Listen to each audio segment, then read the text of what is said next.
کچھ نے کہا کہ گوہا سبالٹن کو ضرورت سے زیادہ خود مختار دکھا رہے ہیں، اور یہ کہ انگریزوں نے بالادستی قائم کرنے کی کافی کوششیں کی تھیں، مثلاً تعلیم کے ذریعے، قانون کے ذریعے، وغیرہ وغیرہ۔ ایک اور اہم پیش رفت افریقہ کے حوالے سے ہوئی، جب جان لونسڈیل اور بروس برمن جیسے مورخین نے نوآبادیاتی ریاست پر دوبارہ توجہ مرکوز کی۔ ریاست پر؟ یعنی نوآبادیاتی حکومت کے پورے ڈھانچے پر؟ ہاں، انہوں نے 1979 میں ایک بہت مؤثر مضمون لکھا، تضادات سے نمٹنا، کوپنگ ود دی کانٹرڈکشنز۔ انہوں نے مارکسی نظریے سے یہ خیال لیا کہ ریاست مکمل طور پر حکمران طبقے کے ہاتھ میں نہیں ہوتی، بلکہ اس کی کچھ نیم خود مختاری یعنی سیمی آٹونومی ہوتی ہے۔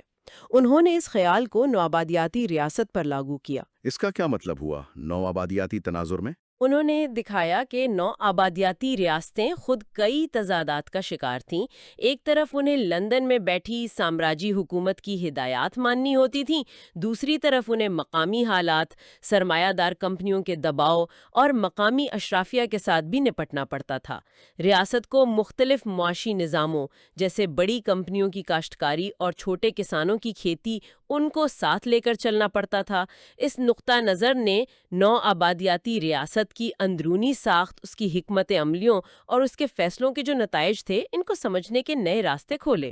اچھا، تو یہ 80 اور 90 کی دہائیوں میں نو آبادیاتی مطالعات کا ایک بڑا احیاء تھا، جس میں بشریات، فوکو، سبالٹن سٹڈیز اور ریاستی نظریات سب کا حصہ تھا۔ لیکن یہاں یہ واقعی دلچسپ ہو جاتا ہے۔ کیا اس نئے دور کی تحقیق میں بھی کچھ مسائل تھے؟ جی ہاں، مسائل تھے۔ ایک بڑا مسئلہ یہ سامنے آیا کہ اس نئی تحقیق میں خاص طور پر جسے بعد نوآبادیاتی نظریہ یعنی پوسٹ کولونیل تھیوری کہا جاتا ہے، نوآبادیات یعنی کولونیلزم کو بعض اوقات بہت ہی تجریدی، ایبسٹریکٹ اور عمومی جنیرک انداز میں پیش کیا جانے لگا۔ تجریدی سے کیا مراد ہے آپ کے؟ مطلب یہ کہ ہر قسم کے نوآبادیاتی تجربے برطانوی، فرانسیسی، پرتگالی وغیرہ اور مختلف علاقوں، افریقہ، ایشیا، لاطینی امریکہ، ان سب کے فرق کو جیسے نظر انداز کر دیا گیا اور نوآبادیات کو ایک یکساں مونولیتھک چیز کے طور پر دیکھا جانے لگا، اور اسے اکثر یورپی جدیدیت یعنی ماڈرنٹی کے ایک مخالف تصور کے طور پر پیش کیا گیا۔ گویا تاریخ میں بس دو ہی بڑی طاقتیں ہیں، مغربی جدیدیت اور اس کی شکار نوآبادیات۔ اس سے کیا نقصان ہوا؟ اس سے یہ ہوا کہ نوآبادیاتی تاریخ کی جو ٹھوس تفصیلات تھیں، وقت کے ساتھ آنے والی تبدیلیاں تھیں، اور سب سے بڑھ کر نوآبادیات میں رہنے والے لوگوں کے جو حقیقی متنوع تجربات تھے، وہ جیسے دھندلا گئے۔ زور تنقیدی موقف یعنی اے ہسٹوریکل سٹینس اختیار کرنے پر زیادہ ہو گیا، بجائے اس کے کہ یہ سمجھا جائے کہ اصل میں زمین پر کیا ہو رہا تھا، لوگ کیسے جی رہے تھے، کیا سوچ رہے تھے اور کیسے مزاحمت یا مفاہمت کر رہے تھے۔ جو سیاسی تحریکیں تھیں، ان کی اپنی مخصوص امیدیں اور مشکلات، وہ بھی اس عمومی بحث میں کہیں گم ہو گئیں۔ کیا آپ اس غیر تاریخی تاریخ یعنی ہسٹوریکل ہسٹری کی کوئی مثال دے سکتی ہیں؟ ایک رجحان جسے آپ کہانیوں کا انتخاب یعنی سٹوری پلکنگ کہہ سکتی ہیں، یعنی آپ دنیا بھر سے مختلف زمانوں سے نوآبادیاتی ظلم کی مثالیں اکٹھی کریں اور ان سب کو جوڑ کر نوآبادیات یعنی کولونیالٹی نامی ایک لازوال جوہر، ایک ایسن ثابت کرنے کی کوشش کریں جو ہر جگہ اور ہر زمانے میں ایک جیسا تھا۔ اس سے کیا ہوتا ہے کہ مختلف تاریخی سیاق و سباق، لوگوں کی جد و جہد اور ان کے تجربات کی اہمیت کم ہو جاتی ہے۔ اور بعد نوآبادیاتی مطالعات میں نوآبادیاتی کا تصور بہت زیادہ وسیع ہو گیا۔ ہاں، بعض اوقات تو 1492 یعنی کولمبس کے امریکہ پہنچنے کے بعد سے لے کر آج تک کی پوری مغربی تاریخ اور سرمایہ داری کو ہی نوآبادیاتی قرار دے دیا جاتا ہے۔ اس سے حال کا بھی ایک عمومی بعد نوآبادیاتی حال بن جاتا ہے، جس میں ہر مسئلہ اسی پرانی نوآبادیاتی تاریخ کا نتیجہ نظر آتا ہے۔ اس طرز فکر میں اصل زور تنقید کرنے والے دانشور کے اپنے نظریاتی موقف پر ہوتا ہے، جسے نوآبادیاتی تنقید کولونیل کرٹک کہتے ہیں، بجائے اس کے کہ تاریخی عمل کو تفصیل سے سمجھا جائے۔ تو اس ساری بحث کا خلاصہ کیا ہے؟ ہم نے دیکھا کہ بالندیر کا وہ جامع تصور کیسے غائب ہوا، پھر کیسے نوآبادیاتی مطالعات دوبارہ زندہ ہوئے، لیکن ان میں بھی کچھ مسائل پیدا ہوئے۔ آج ہم کہاں کھڑے ہیں اس حوالے سے؟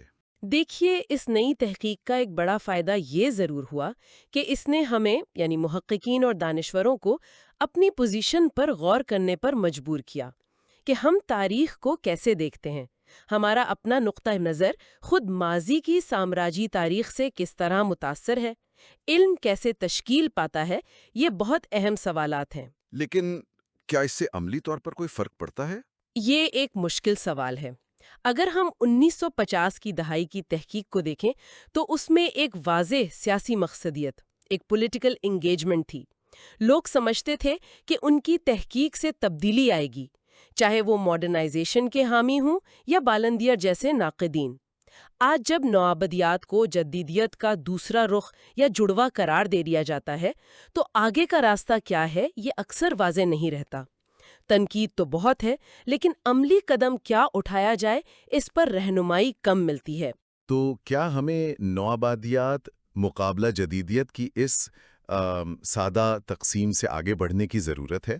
میرے خیال میں بالکل، ہمیں یہ سمجھنے کی ضرورت ہے کہ مخصوص نوآبادیاتی حالات میں طاقت کیسے کام کرتی تھی، فرق یعنی ڈفرنس، حقوق یعنی رائٹس، شہریت یعنی سٹیزن شپ جیسے تصورات کو کیسے استعمال کیا گیا، ان پر کیسے جھگڑے ہوئے، اور مقامی لوگوں نے ان تصورات کو کیسے سمجھا، کیسے اپنایا یا کیسے بدلا۔ تاریخ زیادہ پیچیدہ اور تہدار ہے۔ اور آج کے لیے سننے والوں کے لیے سوچنے کی بات کیا ہو سکتی ہے؟ سوچنے کی بات یہ ہے، اگر ہم ماضی کے ان مخصوص نوآبادیاتی نظاموں کو ان کی پیچیدگیوں اور تضادات سمیت بہتر طور پر سمجھ پائیں کہ طاقت کیسے چلتی تھی، کیسے اس پر سوال اٹھائے جاتے تھے، تو کیا یہ سمجھ ہمیں آج کے دنیا میں موجود عدم مساوات، ناانصافی اور سیاسی امکانات کو زیادہ گہرائی سے سمجھنے میں مدد دے سکتی ہے؟ کیا ہم صرف تجریدی تنقید سے آگے بڑھ کر ماضی کے تجربات سے سیکھ کر آج کے مسائل کے کچھ ٹھوس حل کی طرف جا سکتے ہیں؟ تاریخ صرف نوآبادیاتی اثر کا نام نہیں ہے۔ ماضی کی پیچیدگیوں کو سمجھنا شاید مستقبل کے راستوں کو زیادہ روشن کر سکے۔ آج ہم کچھ کافی بڑے اور پیچیدہ موضوعات پر بات کر رہے ہیں۔ نوآبادیاتی نظام ہے، سلطنتیں ہیں، اور پھر یہ تصورات جیسے شناخت، جدیدیت، عالمگیریت۔ یہ وہ الفاظ ہیں جو ہم سنتے تو بہت ہیں، لیکن لگتا ہے کہ ان کی سطح کے نیچے بہت کچھ ہے۔ آج کوشش کریں گے کہ ان تہوں کو ذرا کھولیں۔ بالکل، ہمارے پاس جو مواد ہے نا، مختلف علمی تحقیق اور تاریخی تجزیے، وہ ہمیں یہی کہتا ہے کہ بھری سطحی باتوں سے آگے بڑھو۔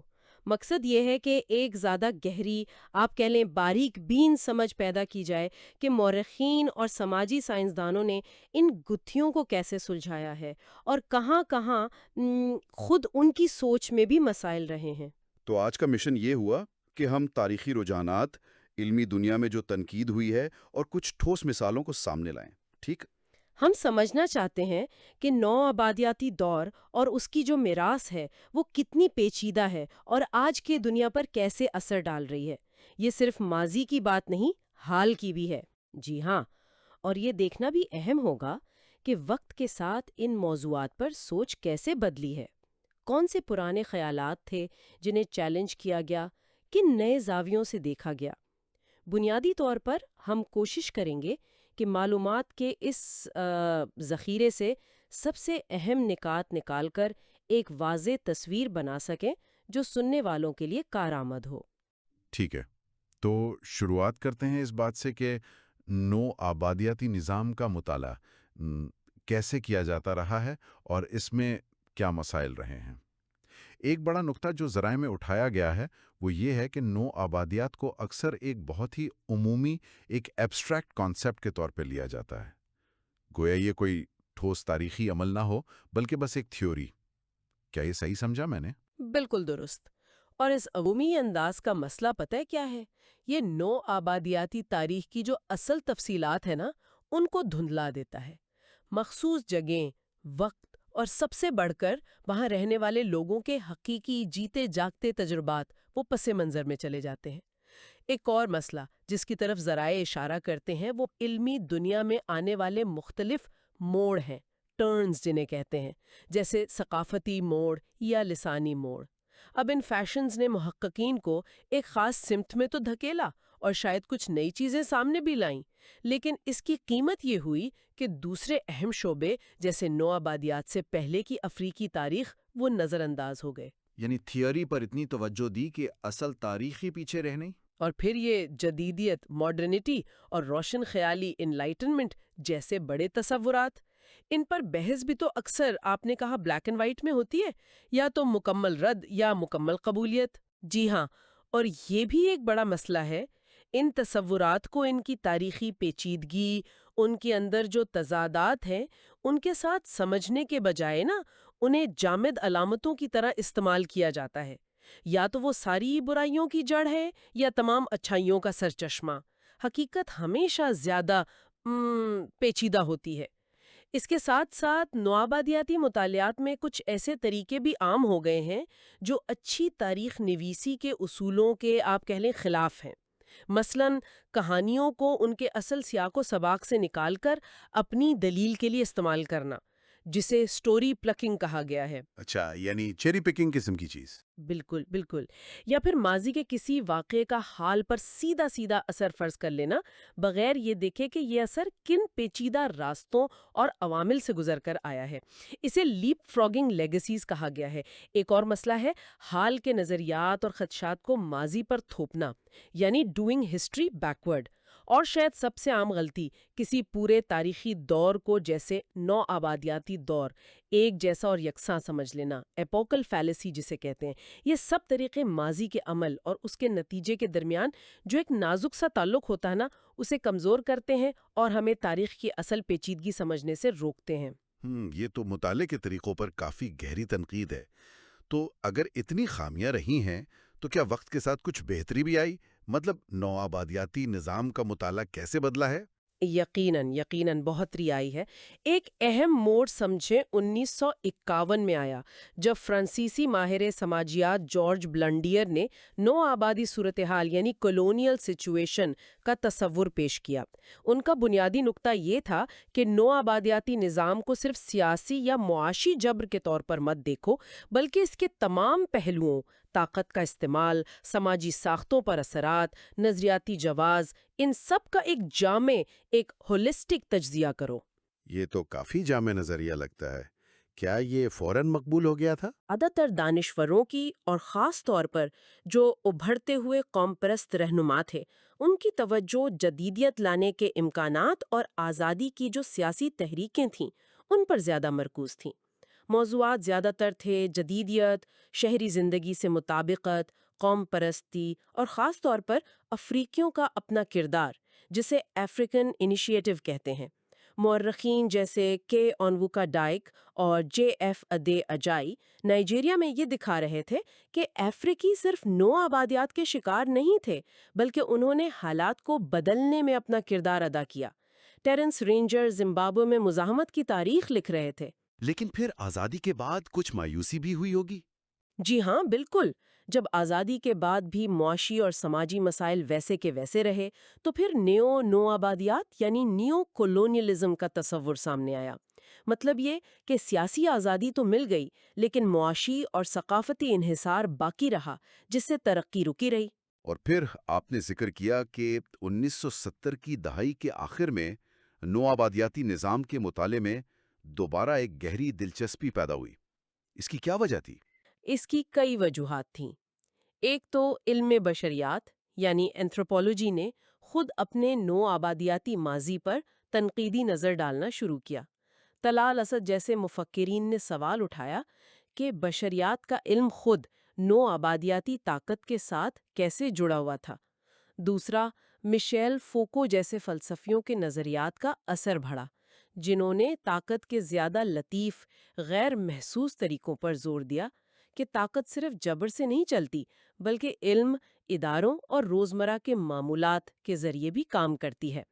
اس سے محققین نے نو آبادیاتی ریاست کی نوعیت، اس کے قانون، اس کے ریکارڈ رکھنے کے طریقوں کا زیادہ گہرائی سے جائزہ لینا شروع کیا۔ اور ہندوستان میں وہ سبالٹن سٹڈیز کا بھی ذکر ہے۔ جی، وہ بہت اہم تحریک تھی۔ رنجیت گوہا اور ان کے ساتھیوں نے تاریخ کو نیچے سے دیکھنے پر زور دیا، یعنی عام لوگوں، کسانوں، مزدوروں کے نقطہ نظر سے۔ انہوں نے دکھایا کہ نو آبادیاتی حکومت اور عوام کے درمیان تعلق صرف جبر اور اطاعت کا نہیں تھا، بلکہ اس میں مزاحمت، گفتگو شنید اور سمجھوتوں کی ایک پوری پیچیدہ دنیا آباد تھی۔ اسی طرح افریقہ میں لانسٹیل اور بیرمن جیسے مورخین نے نو آبادیاتی ریاست کے اندرونی تضادات کو اجاگر کیا کہ ریاست خود کیسے مختلف مفادات اور دباؤ کے درمیان پھنسی ہوئی تھی۔ یہ تو مطالعے کی تاریخ خود بڑی دلچسپ ہے۔ اچھا، اب آتے ہیں کچھ بنیادی تصورات پر جنہیں ہم روزمرہ استعمال کرتے ہیں لیکن جن پر ماخذ میں سوال اٹھایا گیا ہے۔ پہلا ہے شناخت یعنی آئیڈینٹی۔ یہ لفظ تو بہت عام ہے، اس میں کیا مسئلہ ہے؟ مسئلہ یہ ہے کہ یہ لفظ بہت مبہم ہے اور اکثر متضاد طریقوں سے استعمال ہوتا ہے۔ ذرائع نشاندہی کرتے ہیں کہ ایک طرف تو دانشور کہتے ہیں کہ شناخت سیال ہے، بدلتی رہتی ہے، سماجی طور پر بنتی ہے، لیکن دوسری طرف اسی لفظ کو بہت ٹھوس، ازلی اور واضح حد بندیوں والے گروہوں کے لیے استعمال کیا جاتا ہے، جیسے کہہ دیا جائے سرب شناخت یا یہودی شناخت یا پشتون شناخت۔ یہ تضاد تجزیے کو گڈمٹ کر دیتا ہے۔ تو پھر بہتر طریقہ کیا ہے اگر شناخت کا لفظ اتنا پرابلمٹک ہے تو؟ بہتر یہ ہے کہ ہم زیادہ واضح اور مخصوص تصورات استعمال کریں۔ مثلاً شناخت کاری یعنی آئیڈینٹیفیکیشن، یہ عمل پر زور دیتا ہے کہ لوگ کیسے کسی چیز سے اپنا تعلق جوڑتے ہیں۔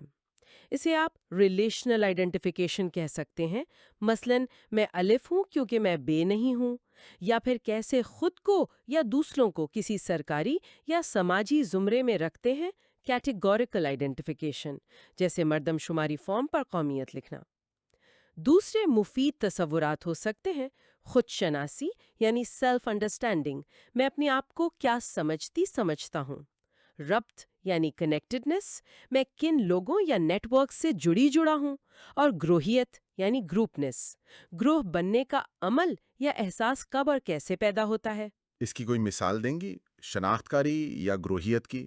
بالکل، افریقہ کے بعض معاشروں میں جو نسبی نظام ہے نا، سیگمنٹری لینیجز، وہ مستقل گروہ نہیں ہوتے، وہ تعلق داری یعنی کنیکٹڈنس پر مبنی ہوتے ہیں۔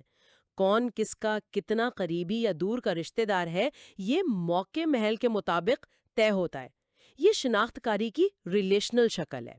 دوسری طرف مشرقی یورپ میں کمیونزم کے خاتمے کے بعد جو قوم پرستی ابھری، وہ لازمی نہیں کہ کسی گہری چھپی ہوئی شناخت کا ظہور ہو، بلکہ اس لیے کہ وہاں ریاست کی سطح پر قومیت کے ادارے اور زمرے یعنی کیٹیگریز پہلے سے موجود تھے، جنہیں سیاسی طور پر متحرک کرنا آسان تھا۔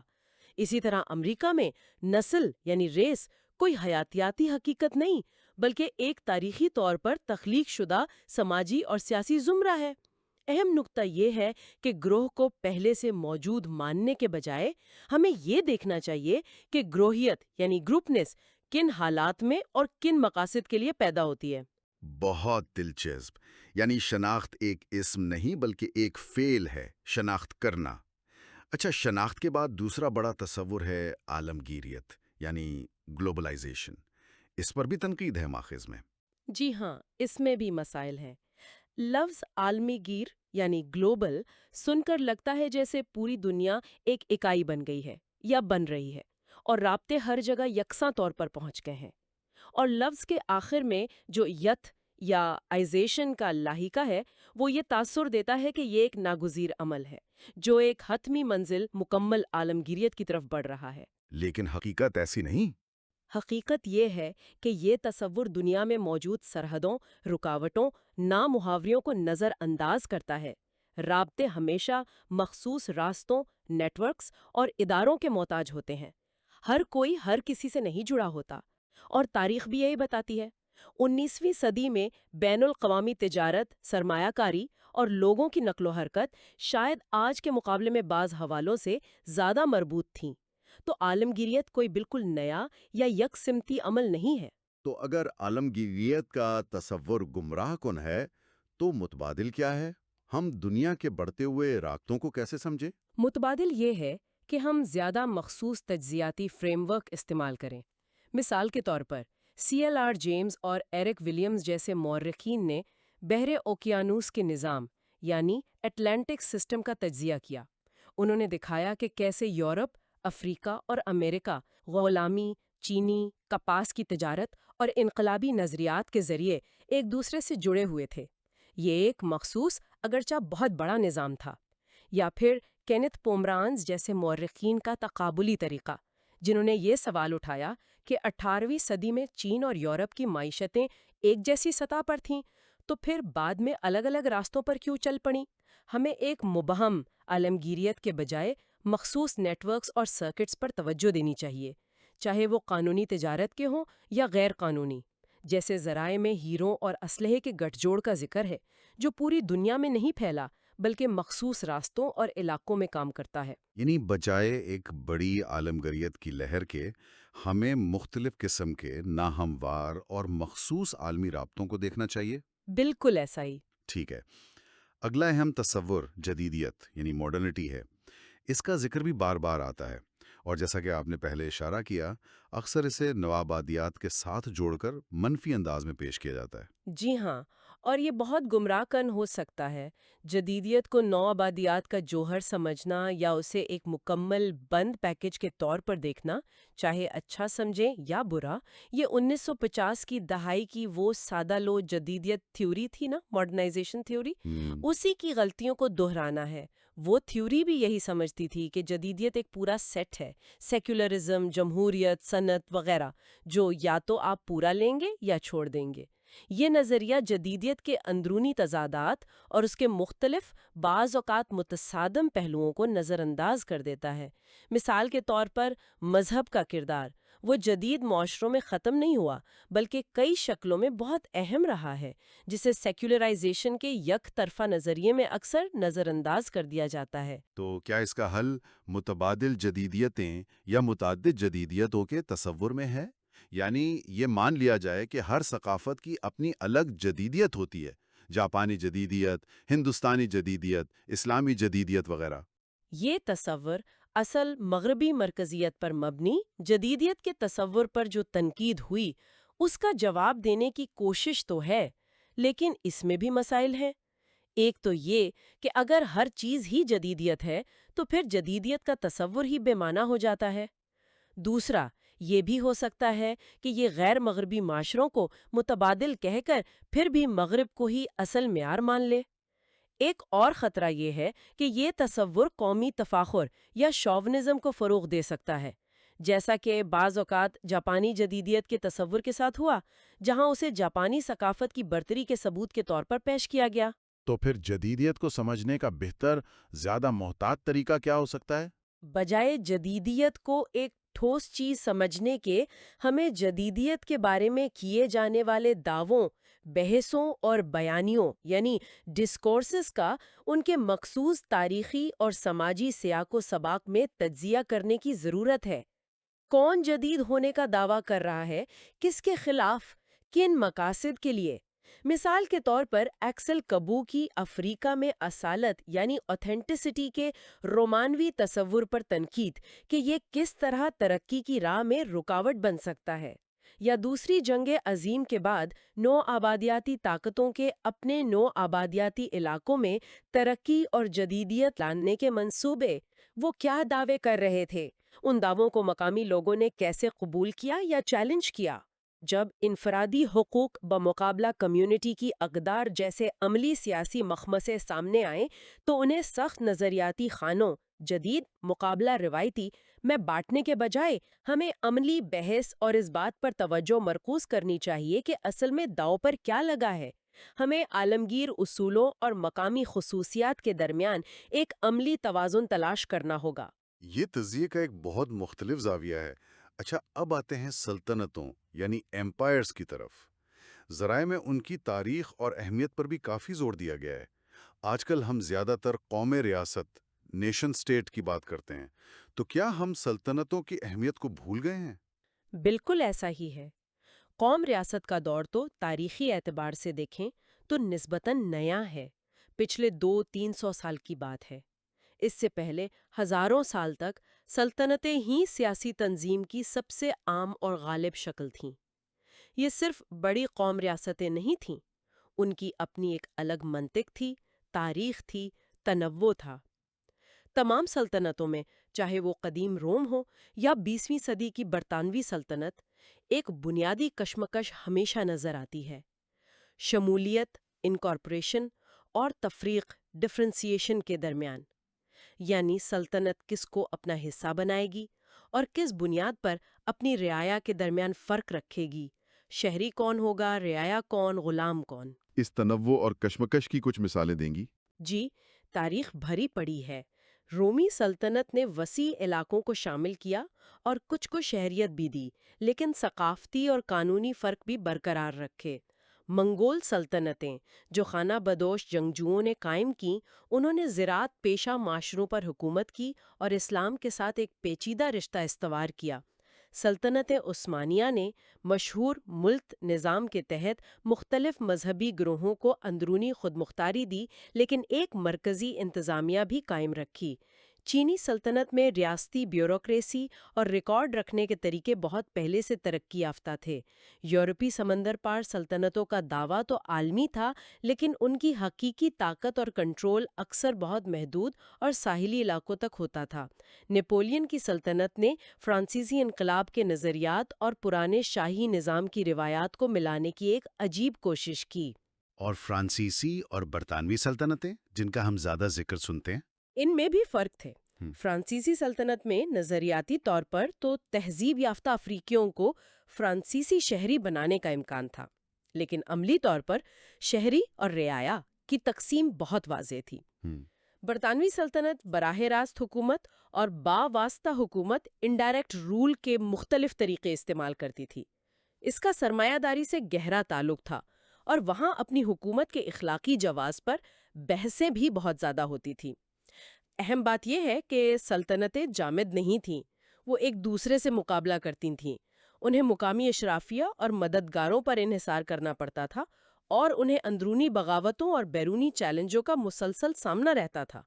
ان کا خاتمہ کوئی مقدر کا لکھا نہیں تھا، بلکہ یہ مخصوص تاریخی حالات، جدوجہد اور فیصلوں کا نتیجہ تھا. یہ سب نظریاتی باتیں اور تاریخی جائزے بہت اہم ہیں، لیکن آئیے اب ایک ٹھوس مثال دیکھتے ہیں کہ یہ تمام تصورات، نوآبادیات، شناخت کاری، جدیدیت کے دعوے، سلطنت کی حرکیات عملی طور پر کیسے نظر آتے ہیں. ماخذ میں فرانسیسی مغربی افریقہ کی مزدور تحریکوں کا بہت تفصیلی اور دلچسپ ذکر ہے. جی ہاں، یہ ایک بہترین کیس سٹڈی ہے. یہ دکھاتی ہے کہ کس طرح نو آبادیاتی رعایا نے خود سامراجی طاقت کے پیش کردہ نظریات جیسے فرانسیسی انقلاب کے نعرے، آزادی، برابری، بھائی چارہ اور شہریت کا تصور کو استعمال کر کے اپنے حقوق کا مطالبہ کیا. خاص طور پر دوسری جنگ عظیم کے بعد جب فرانس کمزور ہوا اور اس نے اپنی کالونیوں سے وفاداری کا مطالبہ کیا تو مزدور تحریکیں بہت اہم ہو گئیں. وہ نو آبادیاتی معیشت کے لیے بالکل کلیدی حیثیت رکھتی تھیں، بندرگاہیں، ریلوے، سرکاری دفاتر، اور انہیں مفلوج کر سکتی تھیں. اور وہ فرانس کے جدیدیت لانے کے دعووں کو بھی چیلنج کر رہی تھیں. بالکل، وہ کہہ رہی تھیں کہ اگر آپ ہمیں جدید بنا رہے ہیں، ہمیں فرانسیسی شہری مانتے ہیں، تو پھر ہمارے ساتھ برابری کا سلوک کیوں نہیں کرتے؟ تنخواہوں اور میراث میں فرق کیوں ہے؟ 1946 کی ڈاکار کی عام ہڑتال اسی نکتے پر تھی. بنیادی مطالبہ تھا اے ٹھاوائے ایگال سیلیر ایگال، یعنی برابر کام کے لیے برابر تنخواہ، اور تمام سرکاری ملازمین کے لیے، چاہے وہ افریقی ہوں یا یورپی، مقامی ہوں یا باہر سے آئے ہوئے، ایک ہی قسم کی مراعات. یونین رہنماؤں نے دلیل دی کہ افریقی معیار زندگی جیسی کوئی چیز نہیں ہوتی، انسانوں کا معیار زندگی ایک ہی ہوتا ہے. اور پھر لیبر کوڈ کے لیے بھی لمبی جدوجہد ہوئی. جی، 1946 سے 1952 تک یہ ایک طویل اور پیچیدہ لڑائی تھی، جس میں پیرس میں موجود افریقی سیاسی نمائندوں جو فرانسیسی پارلیمنٹ کے رکن تھے اور مغربی افریقہ میں موجود کارکنوں کے درمیان زبردست رابطہ اور ہم آہنگی تھی. سینیگال کے مشہور رہنما اور شاعر لیوپولڈ سینگور نے اسی دوران برابری کی پرسراریت یعنی مسٹیک آف ایکوالٹی کا ذکر کیا. مطلب برابری کا تصور ایک ایسی طاقتور اخلاقی اور سیاسی قوت بن چکا تھا جسے نظر انداز کرنا مشکل تھا.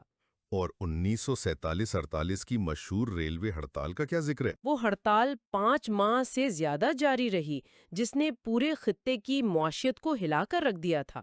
اس کا مرکزی مطالبہ کیڈرے یونیک تھا، یعنی ریلوے کے تمام کارکنوں کے لیے ان کی نسل یا اصلیت سے قطع نظر ایک ہی ملازمت کا ڈھانچہ، ایک ہی گریڈ، ایک ہی تنخواہ اور مراد۔ یہ ہڑتال اس لیے بھی غیر معمولی تھی کہ ہڑتالی کارکن جنہیں تنخواہیں نہیں مل رہی تھیں، انہوں نے شہری برادریوں اور دیہات میں اپنے خاندانوں کے نیٹ ورکس کے ذریعے اپنی بقا کو ممکن بنایا۔ رشتہ داروں نے کھانا بھیجا، کرایہ معاف کیا۔ یہ ظاہر کرتا ہے کہ یہ کارکن صرف جدید صنعتی مزدور ہی نہیں تھے، بلکہ اپنے معاشرے میں گہری جڑیں رکھتے تھے۔ ان کا ربط بہت مضبوط تھا۔ یہ تو بڑی زبردست جدوجہد تھی۔ تو کیا ان تحریکوں کا حتمی نتیجہ برابری کی فتح تھی؟ یہیں پر کہانی میں ایک دلچسپ موڑ آتا ہے۔ ایک طرح سے ہاں، انہیں بہت سے مطالبات منوانے میں کامیابی ملی، لیبر کوڈ منظور ہوا، تنخواہیں بڑھیں، مراعات بہتر ہوئی۔ لیکن اس کامیابی کا ایک غیر متوقع نتیجہ یہ نکلا کہ جن یونین کارکنوں کو یہ فوائد حاصل ہوئے، ان کا اور باقی افریقی معاشرے، خاص طور پر دیہی آبادی کے درمیان سماجی اور معاشی فاصلہ بڑھ گیا۔ وہ ایک طرح کا مراد یافتہ طبقہ بن گئے۔ اچھا، یعنی برابری کی لڑائی نے ایک نئی نابرابری پیدا کر دی؟ اسی حد تک کہہ سکتے ہیں۔ اور بہت سے یونین رہنما جیسے گنی کے سیکو تورے، جو خود ایک ٹریڈ یونین لیڈر تھے، وہ پھر سیاست میں آ گئے، اور اب ان کا زور طبقاتی جدوجہد کے بجائے افریقی اتحاد، قوم پرستی اور مکمل آزادی پر ہو گیا۔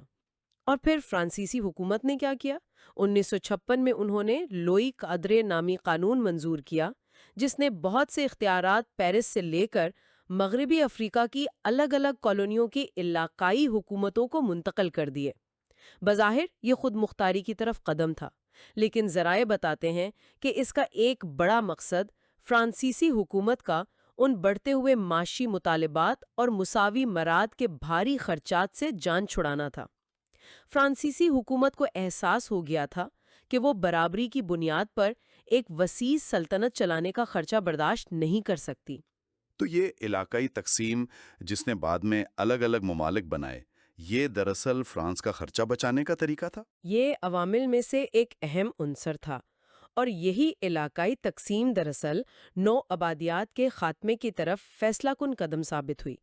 اب لڑائی پیرس سے نہیں بلکہ علاقائی دارالحکومتوں میں ہونی تھی۔ آخرکار فرانس کو سامراج یا برابری پر مبنی شریعت میں سے ایک کو چننا تھا، اور انہوں نے سامراج کو چھوڑنا زیادہ آسان سمجھا۔ یہ تو واقعی ایک پیچیدہ اور غیر متوقع کہانی ہے۔ تو آج کی ساری گفتگو کو سمیٹتے ہوئے کیا اہم ترین باتیں ہیں جو ہمارے سننے والوں کو یاد رکھنی چاہیے؟ میرے خیال میں سب سے اہم سبق یہ ہے کہ جب ہم نو آبادیات، سلطنت، شناخت، جدیدیت اور عالمگیریت جیسے بڑے اور بظاہر ٹھوس نظر آنے والے تصورات کا تجزیہ کرتے نا، تو ہمیں انتہائی محتاط رہنے کی ضرورت ہے۔ تاریخی درستی یعنی واقعات کو ان کے اصل سیاق و سباق میں سمجھنا بہت ضروری ہے۔ ہمیں باریک بن تصورات استعمال کرنے چاہیے جو حقیقت کی پیچیدگی کا احاطہ کر سکیں، نہ کہ اسے مزید الجھا دیں۔ اور ہمیں ہمیشہ یاد رکھنا چاہیے کہ تاریخ صرف بڑی طاقتوں یا لمبے رجحانات سے نہیں بنتی، بلکہ اس میں عام لوگوں کی جدوجہد، واقعات کا اتفاقی پن اور غیر متوقع نتائج کا بھی بڑا عمل دخل ہوتا ہے۔ اور یہ تاریخی باریک بینی صرف ماضی کو سمجھنے کے لیے ہی اہم نہیں، بلکہ یہ ہمیں آج کی دنیا میں طاقت کے رشتوں، شناخت کی سیاست اور عالمگیر رابطوں کی نوعیت کو سمجھنے کے لیے بھی ضروری اوزار فراہم کرتی ہے۔ ماضی حال سے بالکل الگ نہیں ہے۔ بالکل۔ اور شاید ایک آخری سوچ جس پر غور کیا جا سکتا ہے، اگر ہم یہ سمجھ لیں کہ ماضی کے سامراجی ڈھانچے اور ان میں بننے والی شناختیں کس طرح سماجی طور پر تعمیر شدہ تھیں، ان پر ہمیشہ جھگڑا رہتا تھا اور وہ اکثر مصنوعی بھی تھیں، تو یہ سمجھ ہمیں آج خود مختاری، شہریوں کے حقوق اور عالمی رابطوں کے بارے میں کیے جانے والے بلند بانگ دعووں کو زیادہ تنقیدی نظر سے پرکھنے میں کیسے مدد دے سکتی ہے۔ خاص طور پر کیا یہ ہمیں سادہ لو سامراج مخالف یا حامی، یا عالمگیریت مخالف یا حامی موقف سے آگے بڑھ کر زیادہ گہری اور بامانی بحث کی طرف نہیں لے جا سکتی؟